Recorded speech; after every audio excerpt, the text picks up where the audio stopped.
Hey everyone, and welcome. It's funny, sometimes the deepest, most life changing wisdom is hiding in plain sight, wrapped up in just a few simple words. And today, we're going to unpack one of those. It's a single, powerful quote about forgiveness that honestly holds a lifetime of insight.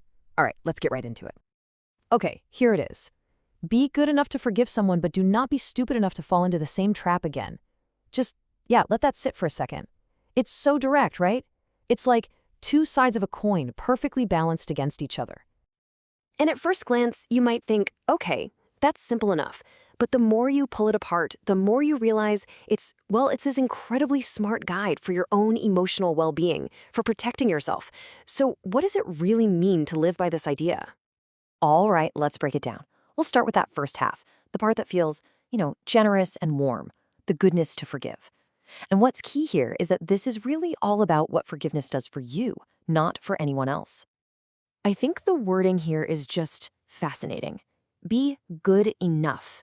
That little phrase completely reframes forgiveness. It's not about being weak. It's not about just forgetting that something bad happened.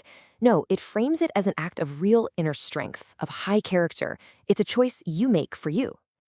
So here's the twist, right? The logic of this quote says that forgiveness it's kind of selfish.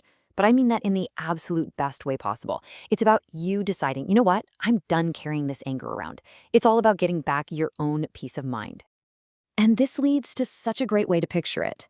Think about resentment like this, like you're carrying a super heavy backpack filled with rocks. Forgiveness is just you making the choice to shrug your shoulders and let that backpack fall to the ground. You're not saying the person who loaded it up with rocks was right, not at all. You're just saying, I'm not carrying this anymore. I'm done. Okay, so you've dropped the backpack. You feel lighter. But that's only half the equation, isn't it? Now we need to look at the second part, which is the crucial counterweight to all that grace. It's the wisdom to remember. Or, as I like to think of it, the art of self-preservation. And this is where the quote gets its teeth. It's that tiny three-letter word, but. That one word changes everything. It's the bridge that connects the kindness of forgiveness with the tough, street-smart wisdom you get from experience. This is the part that says, okay, I'm not going to get burned the same way twice. This is so, so important to get right. Forgiving and forgetting are not the same thing, not even close. Forgiving is about releasing your resentment. It's for you. Forgetting? That's like erasing the lesson, deleting the data from a painful experience. One act, forgiving, makes you stronger. The other, forgetting, can just set you up to get hurt all over again. Now, I know the phrase, do not be stupid, sounds a little harsh, but it's not telling you to become cynical or to build walls around your heart. Not at all. It's about something much more profound. It's about respecting your own life experiences. It's an instruction to actually learn from the pain, and then to honor that lesson by not letting it happen again. Okay, so we've got these two big ideas, right? Grace on one side, wisdom on the other. But how do we actually, make this work in the real world? How do we turn this great quote into a practical plan? That's what we're going to do next. I mean, this is the million-dollar question, right?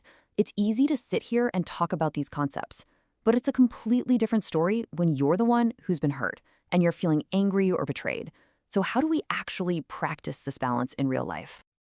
Well, here's a pretty simple four-step way to think about it. Step one, you grant forgiveness, but just for yourself. It's an internal decision to let go of the anger.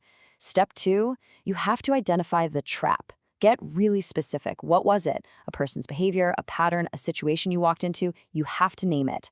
Step three, learn the lesson. What did this whole thing actually teach you? And finally, step four, and this is crucial, you set a new boundary. That's the action. That's what keeps you from falling into that same trap again.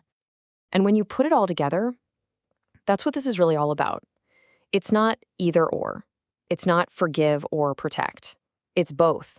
It's about having a heart that's open and capable of grace, but that open heart is protected by a sharp, wise mind that remembers the lessons it's learned. So as we wrap this up, I want to leave you with a question to chew on. Just think about your own life, your relationships, maybe some past hurts. Where do you need to forgive someone to lift that weight off your own shoulders, but at the same time, not forget the trap?